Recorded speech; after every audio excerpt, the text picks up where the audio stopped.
בוקר טוב, שמי דניאל שפירא ואני אזכור היום את המאמר שבחרתי. מנגנון החדשנות הוא במעבדות חדשנות בארגונים, Innovation Labs.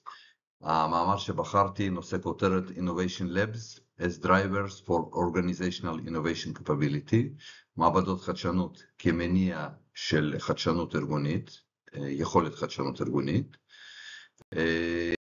המאמר יצא לאור בשנת 2023 בכתב העת Innovation של אלסייבר, והוא עוסק במעבדות חדשנות כמנגנון ארגוני לפיתוח יכולת חדשנות. הוא מציע מסגרת תיאורטית להבנה של סוגי מעבדות, תפקודן, שלותן, מבנה החלל והניהול שלהם, ופרסמו אותו שני חוקרים, פרופסור ג'ובאני שומן, שהוא חוקר חדשנות, וחוקר בשם פרנצ'סקו סנטרזיו, גם כן מאיטליה, מאוניברסיטה שונה מזו שג'ובאני מלמד בה, ופרנצ'סקו הוא חוקר תרבויות במקור. המאמר הוא בעצם סקירה שיטתית של ספרות על בסיס 152 מאמרים שפורסמו במרוצה של 30 שנה, מ-1990 עד 2020.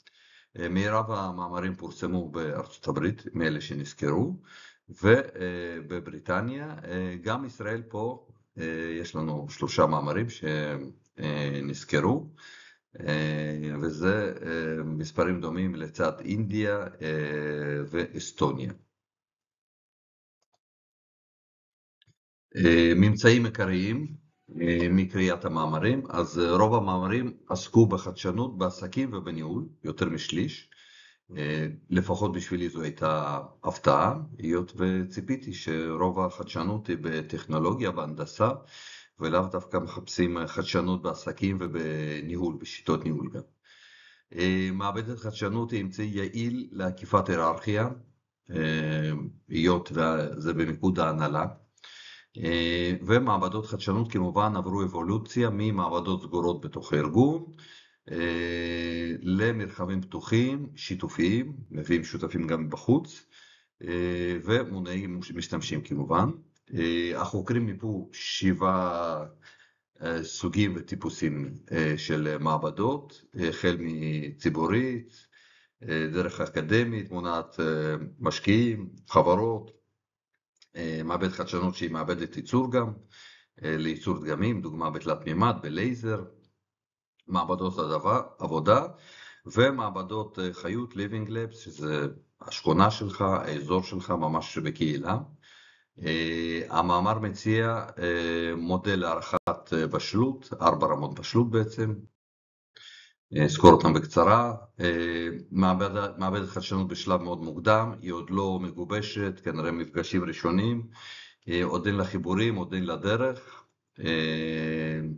המעבדה השנייה היא מעבדת תצוגה, showcasing lab, שיש לה כבר תשתית, מושקעת מאוד, אבל היא עדיין לא מחוברת למטרות הארגון, והחוכמה היא בעצם לעבור מעבדות מסוג 3 ו-4, כאשר מעבדה 3 כבר יש לה דרך, היא כבר מייצרת פרויקטים, ומעבדה 4 היא Innovation Catalyst, בעצם קטליזטור, כדי לשלב,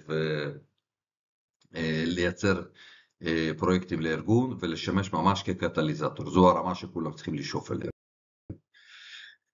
קצת ביקורת כלפי המאמר, אז המעניין הוא שהמעבדות הסגורות עברו למרחבים פתוחים, המדגישים שיתוף פעולה, עיצוב חלל והשתתפות משתמשים. זה מצביע בעצם על שינוי תפיסה בניהול החדשנות.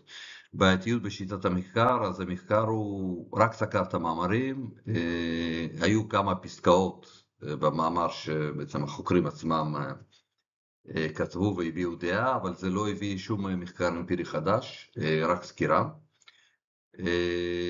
מגבלות שלא פתוחות שנותרו, בעצם איך למדוד את ההשפעה האמיתית של מעבדות חדשנות על הארגון, האם כל סוגי המעבדות מתאימים לכל סוגי הארגונים, ואיך בעצם גורמים לרעיונות להיות מיושמים ולא רק להישאר בגדר רעיונות.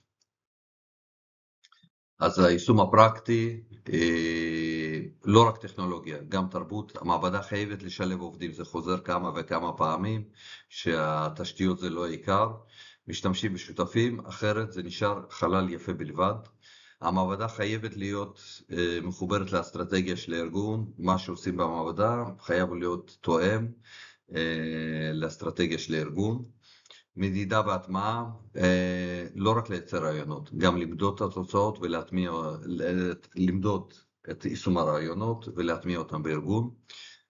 צריך לאזן בין פיזי, דיגיטלי ואנושי, גם חללים גמישים, גם ציוד, גם טכנולוגיה, וגם תרבות ניהול ושיטות עבודה. מודל בשלות, צריך לשאוף שהמעבדה בארגון תהיה ברמה 4, קטליזטור חדשנות, וכמובן משהו שחוזר על עצמו ברוב העמודים, תיאטרון החדשנות, מושג תיאטרון החדשנות, מעבדה שלא משולבת באסטרטגיה, היא רק שואו בלי ערך אמיתי, אנשים נפגשים, נהנים, וזה הופך להיות לסוג של מפגש חברתי ולצאת מידי חובה. תודה על ההקשבה.